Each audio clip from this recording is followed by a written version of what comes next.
गुरुर्ब्रह्मा गुरुर्विष्णु गुरुर्देवो महेश्वर गुरु साक्षात् परं ब्रह्म तस्मै श्री गुरुवे नमः।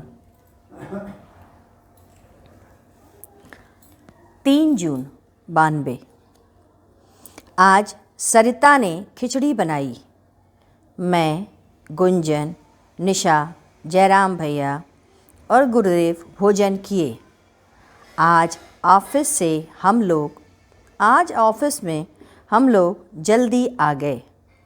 शाम को वंदना, शिखा और बलराम की पत्नी ये लोग आईं। गुरुदेव ने सत्संग में कहा कि मनुष्य कुसंग संग में फंस करके अपना सर्वस्व नाश कर देता है। उसके ऊपर अपने संगी साथियों पर विश्वास इतना कर लेता है जैसे उसकी पत्नी। स्वामी भक्त पतिपरायण स्त्रियां अब दिखाई कहाँ देती हैं। औरतों में 4 गुणों में मनुष्य मकड़ी के जाल की तरह फंसा रहता है। काम, मोह, प्राणदाता, आश्रयदाता।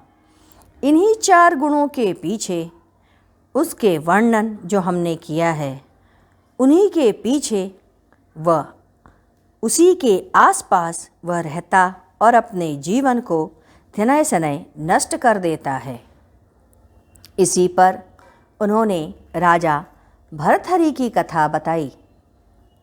राजा भर्तहरि को एक ऋषिवर ने फल दिया कि राजन, इस फल को खा लेने से हमेशा जवान बने रहोगे तथा स्वस्थ और रूपवान रहोगे। राजा ने सोचा, मैं खाकर क्या करूँगा? यदि मैं अपनी रानी को दे देता तो रानी नवयौवन बनी रहेगी और मेरी मदद करेगी। राजा रानी से अत्यधिक प्रेम करता था, इसीलिए राजा ने फल रानी को दे दिया। रानी का गलत संबंध, अवैध संबंध अपने घोड़े की रखवाली करने वाले सईस के साथ था। उसने सोचा कि अगर मेरा प्रेमी नौजवान रहेगा, स्वस्थ रहेगा, तब मुझे सदैव आनंद प्राप्त होता रहेगा। अतः उस रानी ने उस फल को सईस को दे दिया। सईस वेश्यागामी था। वह वेश्या से प्रेम करता था। उसने रानी के से प्यार उसको नहीं था। वह केवल संपत्ति के लिए, धन के लिए उनके साथ था। अतः उसने उस फल को अपनी वेश्या को ले जा करके दे दिया, यह सोचकर कि अगर यह स्वस्थ रहेगी, नौजवान रहेगी, तो फिर हम इसके साथ लंबा जी सकेंगे। वेश्या कर्म से तो वेश्या थी, लेकिन सोच से उसकी धार्मिक महत्ता थी। उसने सोचा कि यह फल खा करके मैं क्या करूँगी? इस फल को खाने से क्या लाभ मिलेगा मुझे? अगर इस देश का राजा यह फल खा ले तो वह बहुत दिनों तक स्वस्थ रहेगा, यौवन रहेगा, हमारे देश की उन्नति करेगा और हमारे देश को शत्रुओं से बचाएगा।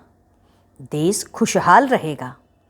ऐसा सोच करके वेश्या राजा भर्तहरि के पास गई और जाकर के निवेदन किया, महाराज, मुझे एक फल ऋषि का दिया हुआ है, कई लोगों से होता हुआ मुझ तक पहुंचा।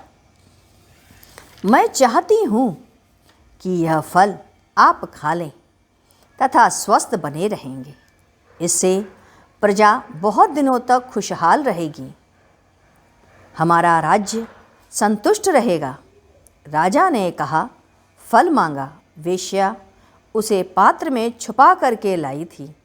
राजा ने ज्यों ही फल देखा, वह अचंभित रह गया। उसने पूछा, यह फल तुम्हें किसने दिया? वेश्या ने कहा, राजन, मैं तो वेश्या हूँ। आपका घुड़साल जो यहाँ काम करने वाला सईस है, वही मुझे बहुत प्यार करता है और उसी ने मुझे फल दिया है। सईस को राजा ने बुला भेजा कि तुम्हें यह फल किससे प्राप्त हुआ? सईस ने कहा, राजन, रानी ने यह फल मुझे दिया है। रानी ने यह फल मुझे इसलिए दिया है क्योंकि उसे पता था मैं स्वस्थ रहूं और नवयौवन रहूं। राजा ने रानी से पूछा, रानी, मैं तुम्हें फल खाने को दिए थे, वह फल तुमने सईस को दिए, क्या यह सही है? रानी थर थर काँपने लगी। क्या करे रानी? उसी जगह से राजा भर्तहरि को वैराग्य हो गया और वह राजपाट छोड़ करके चल दिए।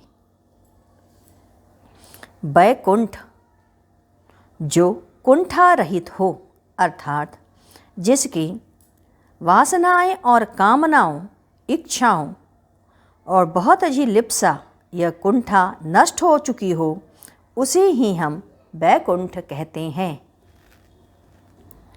कुंडलिनी प्रकाशवान तत्व शरीर के सूक्ष्म भाग में होती है। कुंडलिनी जागृत होने से पूर्व के चक्रों का जागरण आवश्यक है। बिना चक्रों को जागृत किए कुंडलिनी जागृत नहीं हो सकती। प्राय देखा गया है कि ईड़ा और पिंगला के बीच में स्थित सुषुम्ना नाड़ी को तीव्र करके लोग यह समझने लगते हैं कि कुंडलिनी जग गई है। शराब पेट में जाती है, परंतु वह असर मस्तिष्क के नशों में करती है। शरीर सुस्त हो जाता है, हाथ पैर किसी काम लायक नहीं रहता। ठीक इसी का उल्टा कुंडलिनी के जागृत होने पर होता है।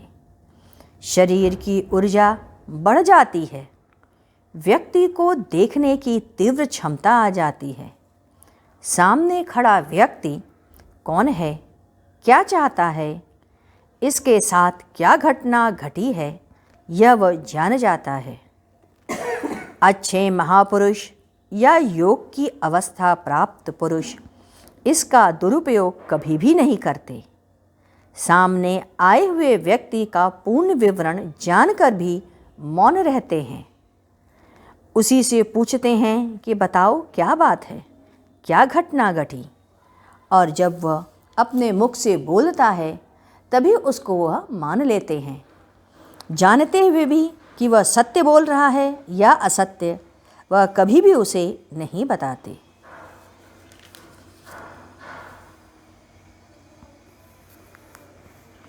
आइए चले हम लोग गुरु कीर्तन करते हैं। ओम गुरु ओम गुरु ओम गुरुदेव, जय गुरु जय गुरु जय गुरुदेव। ओम गुरु गुरु ओम गुरुदेव, जय गुरु जय गुरुदेव।